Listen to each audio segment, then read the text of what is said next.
Muang Airport in Bangkok is one of the busiest airports in Thailand. Travelers rush through its terminals daily, their faces lit with excitement or exhaustion. But among the bustling crowds, a shadowy presence lingers, a presence that has terrified employees and passengers alike for decades. This is the story of the ghost of Don Muang. It all started many years ago after a tragic plane crash near the airport. A passenger jet skidded off the runway during a storm, breaking apart and catching fire. Many lives were lost that night, and though the airport was cleaned up and repaired, some say the souls of the victims never left. Kanya, a young janitor, worked the late-night shift at Don Muang Airport. She preferred it that way. The crowds were thinner, and the silence gave her time to think. But the silence was often broken by strange noises, the faint sound of crying, or the whisper of footsteps when no one was there. One night, Kanya was cleaning Gate 13, a dimly lit area that most employees avoided. It was rumored to be haunted, but Kanya didn't believe in ghosts. They're just stories to scare people, she told herself. Still, the air around Gate 13 always felt colder, and she often found herself glancing over her shoulder. As Kanya mopped the floor, she heard it, soft footsteps behind her. She turned quickly, but no one was there. "Hello?" she called out, her voice echoing through the empty terminal. No response. She shook her head and went back to work. Minutes later, a faint sobbing reached her ears. This time, it sounded closer. Kanya froze. The sound wasn't coming from the terminal, it was coming from the runway outside. She approached the large glass windows that overlooked the tarmac. In the dim glow of the runway lights, she saw a figure. It was a woman dressed in white, standing perfectly still near the edge of the runway. Her long black hair covered her face, and her arms hung limply at her sides. Kanya's heart pounded. No one was supposed to be out there. She grabbed her radio and called security. "There's someone on the runway near Gate 13, she said, her voice shaking. "Copy that," the guard replied. "We'll check it out."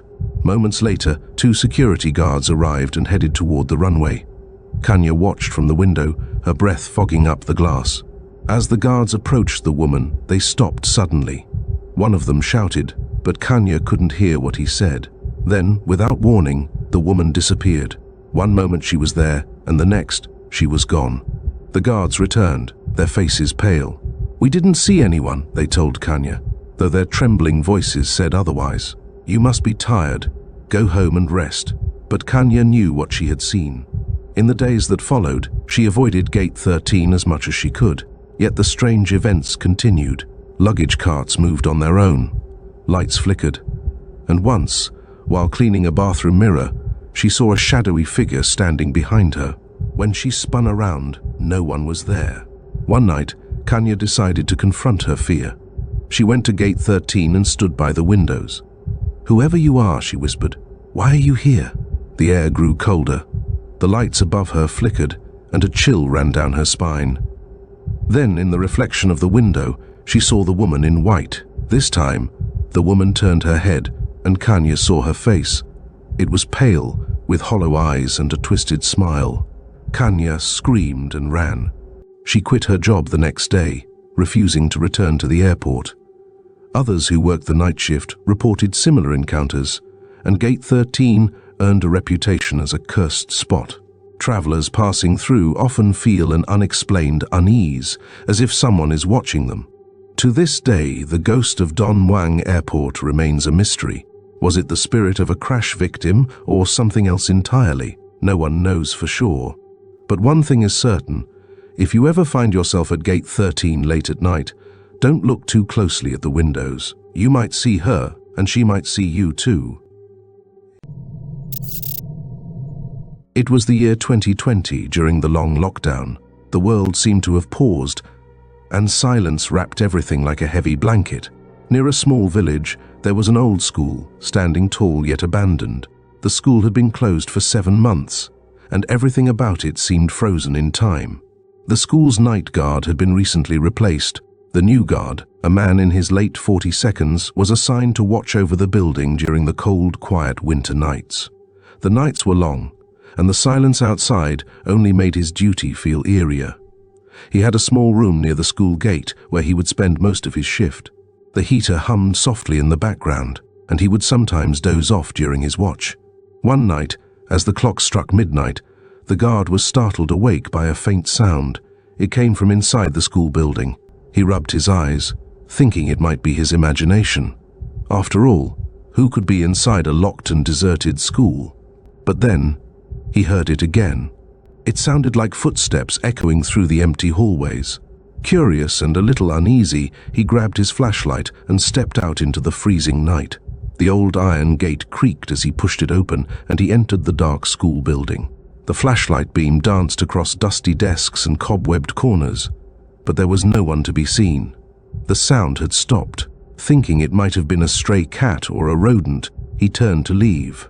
Just as he reached the door, the sound came again, but this time it was outside, near his room. A chill ran down his spine. How could the sound have moved so quickly? His heart pounded as he hurried back to his room, only to find it empty.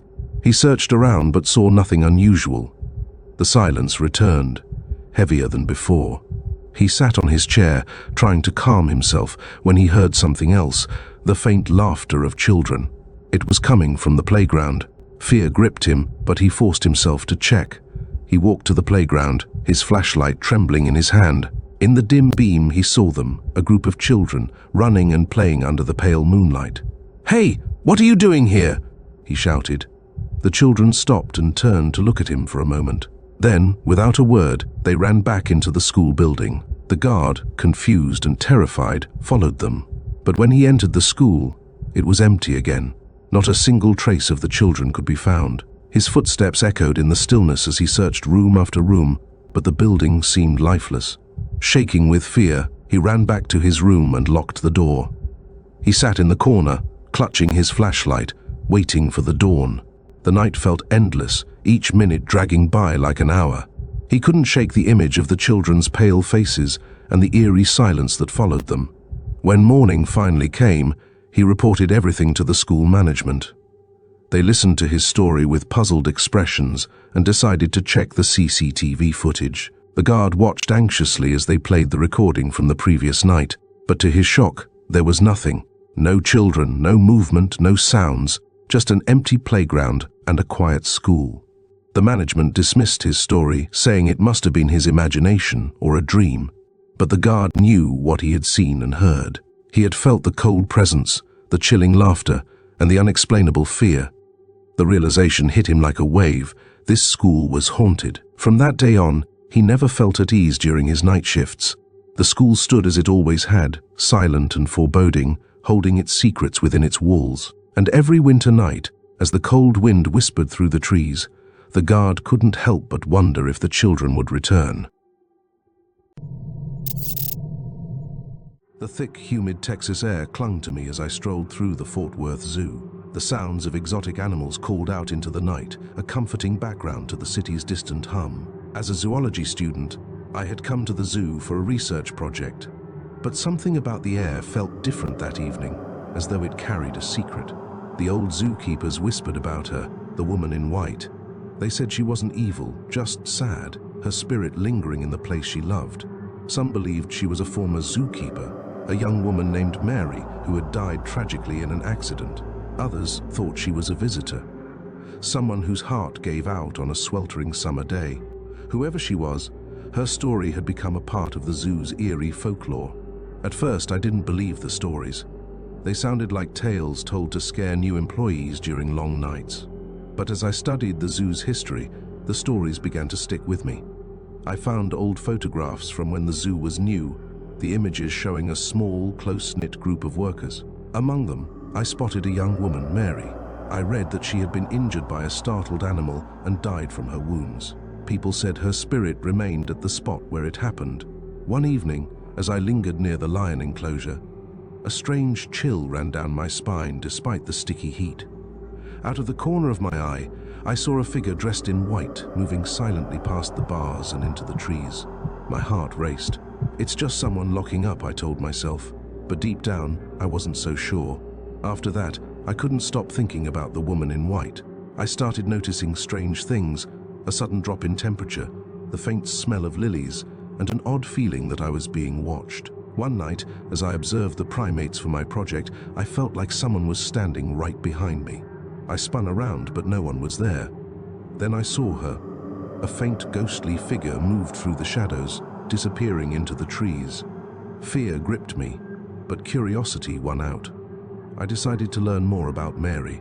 I spent hours digging through old zoo records and talking to retired zookeepers. Piece by piece, I uncovered her story. Mary had been dedicated to her job, especially to a young chimpanzee named Hope. One tragic day, while cleaning Hope's enclosure, Mary was startled by the chimp's sudden movement. She slipped and fell, and the accident claimed her life. After Mary's death, Hope became withdrawn, refusing to eat or play with the other chimps. I couldn't stop thinking about Mary's connection to Hope. I decided to spend time with the chimpanzee, hoping to help her heal. Every day, I sat near Hope's enclosure, speaking softly and offering her small treats. At first, she stayed distant, watching me with sad eyes. But over time, she grew curious. One day, she reached out a hesitant hand. It felt like a breakthrough. As the weeks passed, I noticed a change. The strange chills and eerie presence seemed to fade. The woman in white didn't appear again. I began to believe that Mary's spirit had found peace, watching over Hope from afar. Hope became livelier, her sadness lifting as she started to play with the other chimps again. The woman in white is still part of the zoo's folklore, her story told in hushed voices by staff and visitors. For most, she's just a spooky legend, but for me, she's something more. Mary's spirit wasn't just a ghost. She was a reminder of the bond between humans and animals, a symbol of love and loss, and proof that even in death, compassion endures. Jake had been traveling alone for the first time. He wanted an adventure, something different from his usual life in the city. So, when he found a cheap Airbnb in a small, quiet town, he booked it immediately. The host, Mr. Caldwell, had great reviews, and the pictures of the house looked nice. It was an old wooden cottage surrounded by tall trees, with a peaceful river flowing nearby. Perfect. Jake arrived late in the evening, just as the sun was setting. The house was exactly like the pictures, small but cozy, with warm yellow lights glowing inside. Mr. Caldwell greeted him at the door, a thin old man with sharp blue eyes and a slow, careful way of speaking. "Welcome, son. Make yourself at home," Mr. Caldwell said, handing Jake the keys. "One rule, don't go outside after midnight, and if you hear knocking, don't answer." Jake laughed. "Why not?" Mr. Caldwell's face remained serious. "Just don't." With that, the old man left, and Jake shrugged. He wasn't scared of old superstitions. He unpacked his bags and sat by the fireplace, scrolling through his phone. An hour later, a message popped up from the Airbnb app. It was from Mr. Caldwell. "Don't go outside after midnight." Jake raised an eyebrow. Weird, but whatever. He ignored it and went back to his phone. Another message came through a few minutes later. "If you hear knocking, don't answer." Now it was starting to feel creepy. Why was Mr. Caldwell repeating himself? Jake decided to lock all the doors, just in case. He turned on the TV to distract himself and eventually fell asleep on the couch. At a.m., he woke up to a sound. Knock, knock, knock. The knocks were soft but steady, coming from the front door. Jake sat up, his heart pounding. He checked his phone. Another message from Mr. Caldwell. "Are you awake?" Jake's hands trembled as he typed back. "Yes. Someone's knocking." Almost instantly, another message arrived. "Don't answer it. Whatever you do, don't open the door." The knocking grew louder. Knock, knock, knock. It wasn't forceful, just patient, waiting. Jake held his breath, staring at the door. Through the small window, he could see a dark figure standing outside.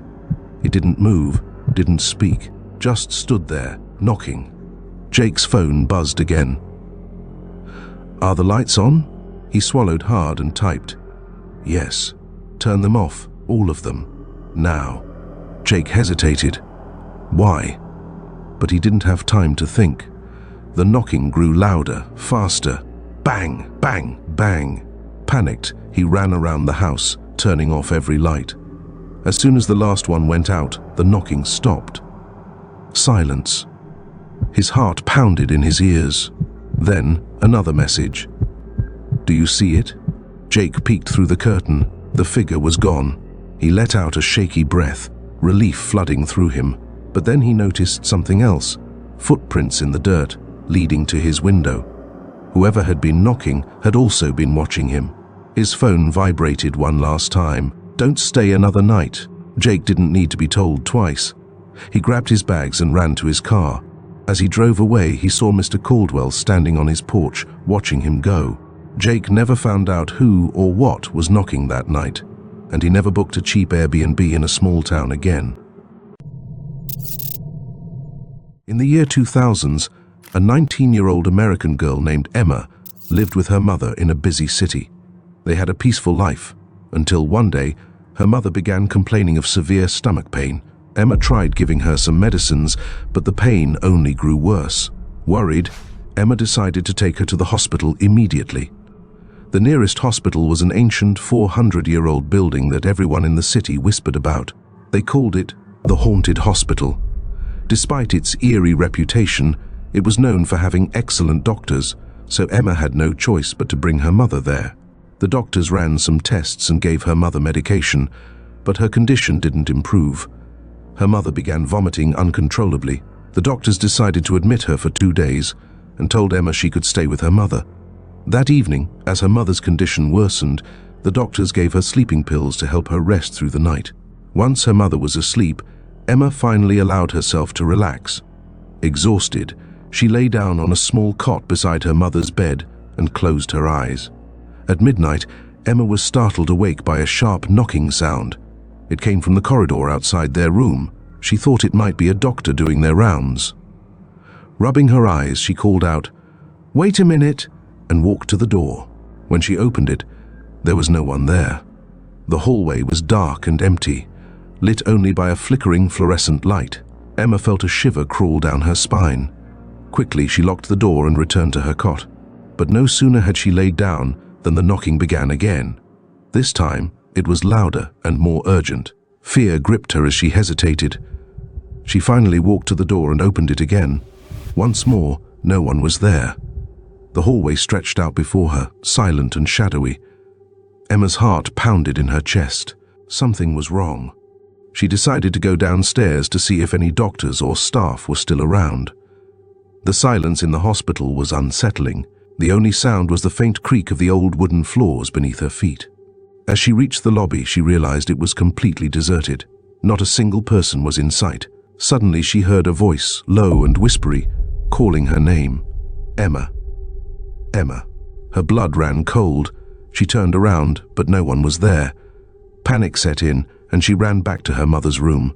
But when she reached it, the door was locked from the inside. "Mom," she cried, pounding on the door.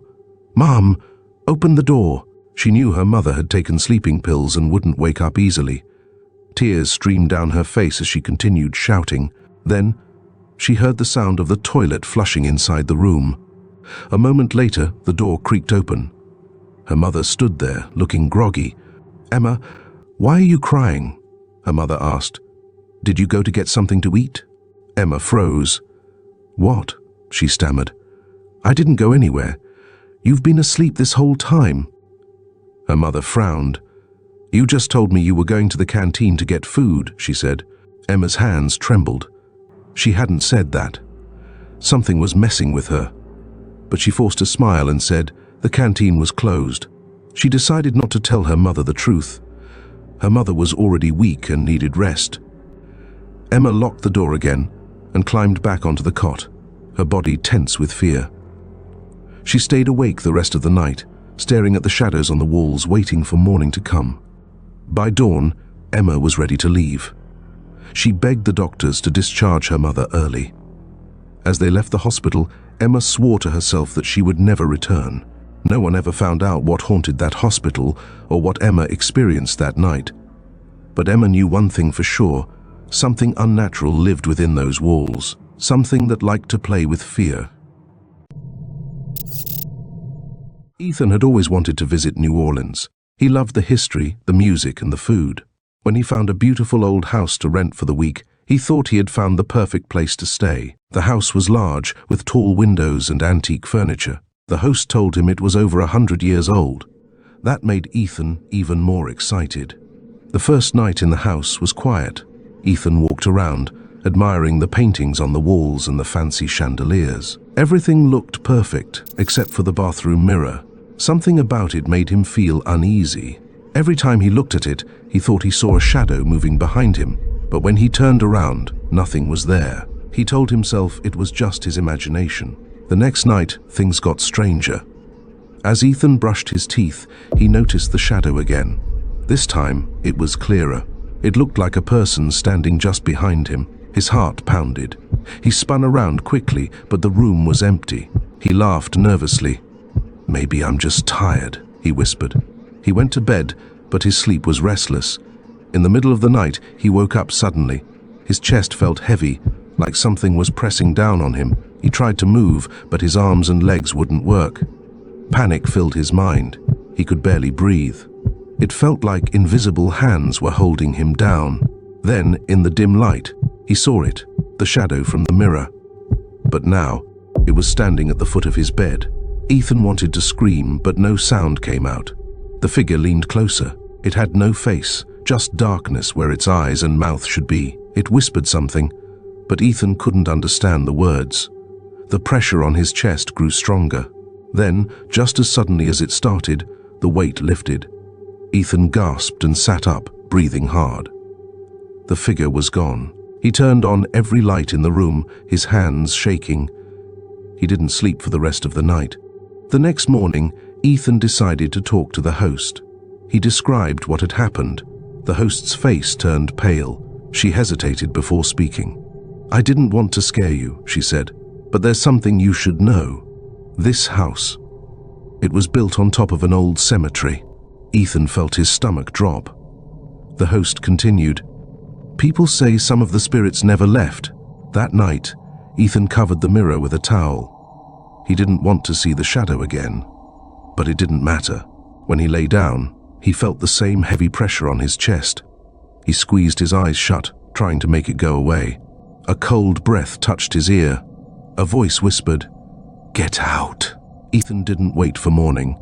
He grabbed his bag, ran out of the house, and drove to the nearest hotel. He never looked back. Later, he learned that many guests had reported the same thing. Shadows in the mirror, pressure on their chests, whispers in the night. The house was known for its hauntings. Ethan had always wanted to visit New Orleans, but after that, he never wanted to go back. 17-year-old Amelia was full of life. She loved playing with her siblings and friends, often running around and laughing until her cheeks hurt. One sunny afternoon, as she played on the first-floor balcony of her house, she leaned too far over the edge. Before anyone could stop her, she lost her balance and fell. Amelia hit her head hard on the ground below. Her family rushed her to the hospital, their hearts pounding with fear. The doctors did everything they could, but the injury was severe. Amelia slipped into a coma. Her family was devastated. They couldn't believe that their lively, joyful Amelia was now lying still, her eyes closed, her body unmoving. The doctors told them there wasn't much hope for her recovery, but Amelia's mother refused to give up. "She will wake up," her mother said firmly, day after day. "My daughter is strong. She will come back to us."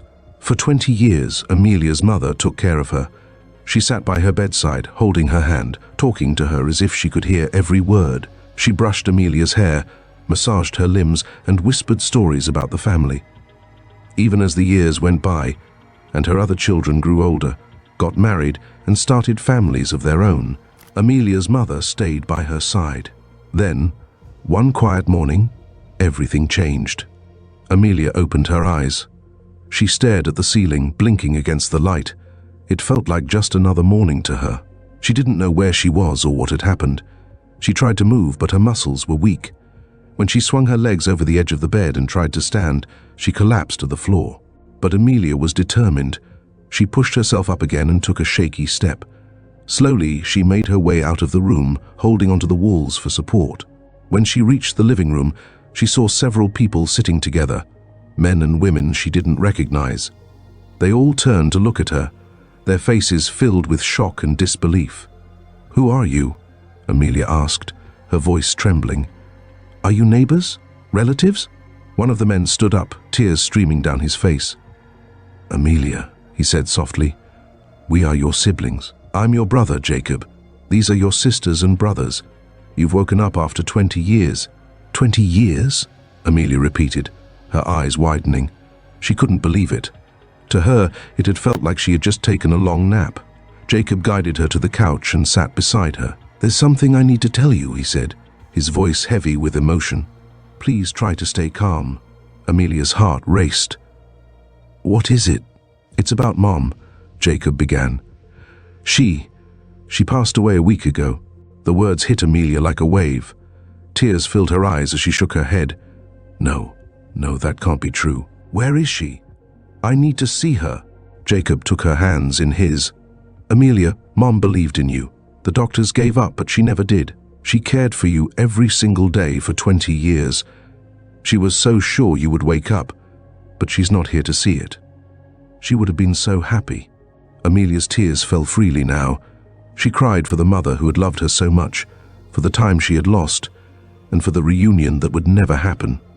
Her siblings gathered around her, holding her close. They shared stories about their mother, about how she had kept hope alive for all those years. Though Amelia couldn't see her mother again, she felt her love in every word they spoke, in every tear they shed together. And as she sat surrounded by her family, Amelia realized that her mother's love had carried her through those 20 lost years, and it would continue to guide her in the years to come. Jack and Emily had always wanted to escape the city for a while. When they found a beautiful old farmhouse for rent in the countryside, they thought it was perfect. The house sat on a hill, surrounded by trees, with no neighbors in sight. It was peaceful, or so they thought. The first night was quiet, but on the second night, Emily woke up to a soft crying sound. It was faint but clear, like a woman sobbing in the distance. "Jack, wake up," she whispered, shaking his shoulder. Jack groaned. "What is it?" "Do you hear that?" Jack sat up and listened. The sound was coming from outside. The wind blew through the trees, but the crying continued. It made Emily shiver. "Maybe it's just an animal," Jack said sleepily. "Go back to sleep." Emily tried, but the sound stayed with her. The next night, the crying returned. This time, Jack heard it too. He got out of bed and walked to the window. The full moon cast a pale light over the land. Nothing moved, but the crying remained. "We should check outside," Jack said. Emily hesitated, but she didn't want to be alone.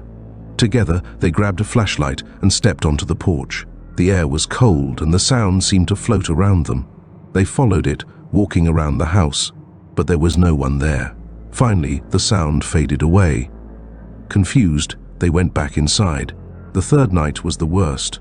This time, the crying didn't sound like it was coming from outside. It was inside the house. Emily's heart pounded. "Jack, it's in the closet." Jack turned on the bedside lamp. The closet door was closed, but the crying was coming from behind it. His hands trembled as he reached for the handle. "Wait," Emily whispered.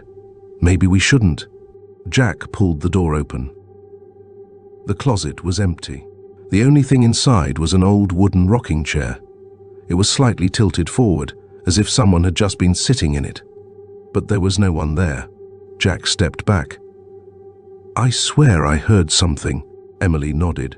"Me too." They left the closet open and got back into bed, but neither of them slept.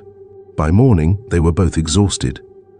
Emily suggested they leave, but Jack wanted to stay one more night. "Maybe it's just the wind," he reasoned. That night, the crying started earlier than before. It was louder, closer. Emily clutched Jack's arm. "I don't like this." Jack sat up. The closet door, which they had left open, was now closed. His breath caught in his throat. Slowly, the door creaked open on its own. The rocking chair moved. Jack and Emily couldn't move, frozen in terror. Then the crying turned into a whisper, a woman's voice, barely audible, but full of sorrow. "Help me."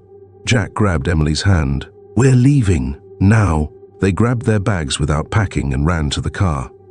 As Jack started the engine, Emily looked up at the house. In the window above, where the closet was, she saw something.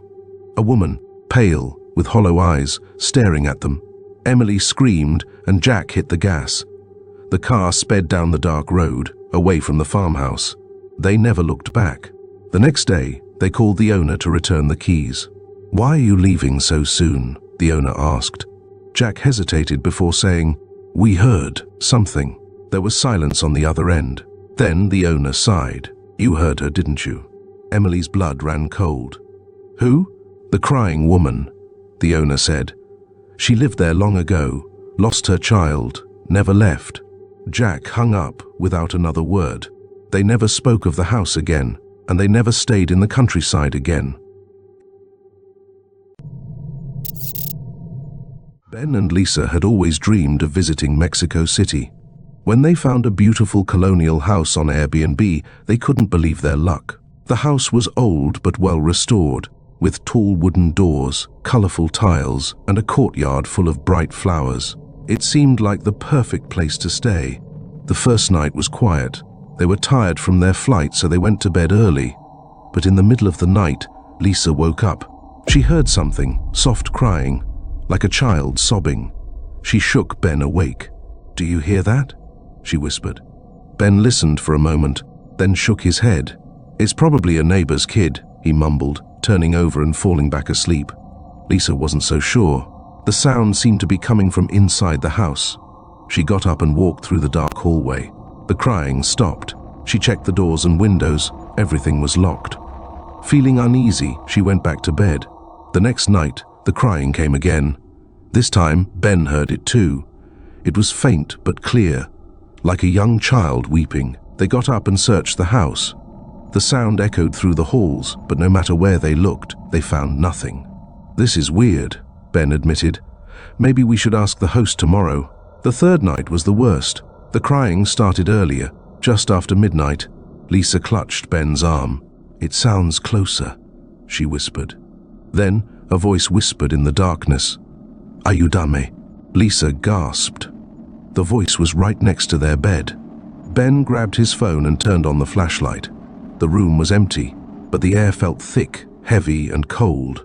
The whisper came again, softer but urgent. "Ayúdame." That was enough. They grabbed their bags and ran out of the house. They drove to a nearby hotel and spent the rest of the night awake, their hearts pounding. The next morning, they contacted the Airbnb host. When they explained what happened, there was a long silence. Then the host sighed. "I was hoping it had stopped," she said. "Many years ago, a little boy lived there. He went missing one night and was never found. His mother said she could hear him crying, asking for help. People say his spirit is still there, looking for someone to find him." Ben and Lisa cancelled their stay and found another place to stay for the rest of their trip. But they never forgot the voice in the dark, whispering for help, forever lost in the old house. Would you stay in a haunted Airbnb? If you enjoyed the video, please give it a like, leave a comment, and don't forget to subscribe to the channel. Also, hit the bell icon so you never miss an update.